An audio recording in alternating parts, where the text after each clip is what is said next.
Luc chapitre 13. En ce même temps, quelques personnes qui se trouvaient là racontaient à Jésus ce qui était arrivé à des Galiléens dont Pilate avait mêlé le sang avec celui de leur sacrifice. Il leur répondit, croyez-vous que ces Galiléens fussent de plus grands pécheurs que tous les autres Galiléens parce qu'ils ont souffert de la sorte? Non, je vous le dis.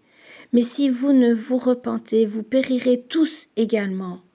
Ou bien ces 18 personnes sur qui est tombée la tour de Siloé et qu'elle a tué, croyez-vous qu'elles fussent plus coupables que tous les autres habitants de Jérusalem? Non, je vous le dis, mais si vous ne vous repentez, vous périrez tous également.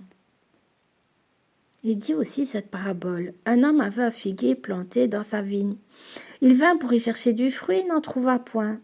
Alors il dit au vigneron, voilà 3 ans que je viens chercher du fruit à ce figuier et je n'en trouve point. Coupe-le. Pourquoi occupe-t-il la terre inutilement? Le vigneron lui répondit, Seigneur, laisse-le encore cette année. Je creuserai tout autour et j'y mettrai du fumier. Peut-être à l'avenir donnera-t-il du fruit. Sinon, tu le couperas. Jésus enseignait dans une des synagogues le jour du sabbat. Et voici, il y avait là une femme possédée d'un esprit qui la rendait infirme depuis 18 ans. Elle était courbée et ne pouvait aucunement se redresser. Lorsqu'il la vit, Jésus lui adressa la parole et lui dit, « Femme, tu es délivrée de ton infirmité » et lui apposa les mains. À l'instant, elle se redressa et glorifia Dieu. Mais le chef de la synagogue, indigné de ce que Jésus avait opéré cette guérison un jour de sabbat, dit à la foule, « Il y a 6 jours pour travailler, venez donc vous faire guérir ces jours-là, et non pas le jour du sabbat. » « Hypocrite !» lui répondit le Seigneur. « Est-ce que chacun de vous, le jour du sabbat, ne détache pas de la crèche son bœuf ou son âne pour le mener à boire ?» Et cette femme qui est une fille d'Abraham et que Satan tenait liée depuis 18 ans, ne fallait-il pas la délivrer de cette chaîne le jour du sabbat? Tandis qu'il parlait ainsi, tous ses adversaires étaient confus et la foule se réjouissait de toutes les choses glorieuses qu'il faisait. Il dit encore, à quoi le royaume de Dieu est-il semblable? Et à quoi le comparerai-je? Il est semblable à un grain de sénévé qu'un homme a pris et jeté dans son jardin. Il pousse, devient un arbre, et les oiseaux du ciel habitent dans ses branches. Il dit encore, à quoi comparerai-je le royaume de Dieu? Il est semblable à du levain qu'une femme a pris et mis dans 3 mesures de farine pour faire lever toute la pâte.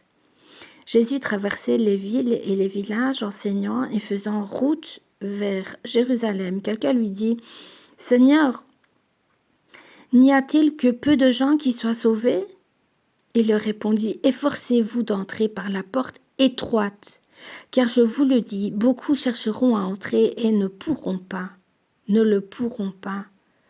Quand le maître de la maison se sera levé et aura fermé la porte et que vous, étant dehors, vous commencerez à frapper à la porte en disant « Seigneur, Seigneur, ouvre-nous !»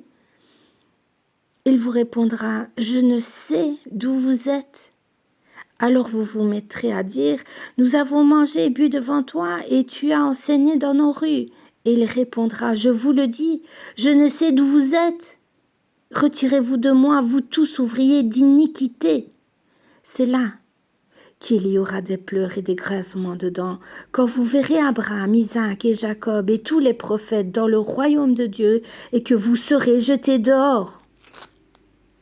Et il en viendra de l'Orient et de l'Occident, du Nord et du Midi, et se mettront à table dans le royaume de Dieu. Et voici, il y en a des derniers qui seront les premiers, des premiers qui seront les derniers. Ce même jour, quelques pharisiens vinrent lui dire « Va-t'en, pars d'ici, car Hérode veut te tuer. » Il leur répondit « Allez et dites à ce renard, voici, je chasse les démons, je fais des guérisons aujourd'hui et demain, et le 3e jour, j'aurai fini. Mais il faut que je marche aujourd'hui, demain et le jour suivant, car il ne convient pas qu'un prophète périsse hors de Jérusalem.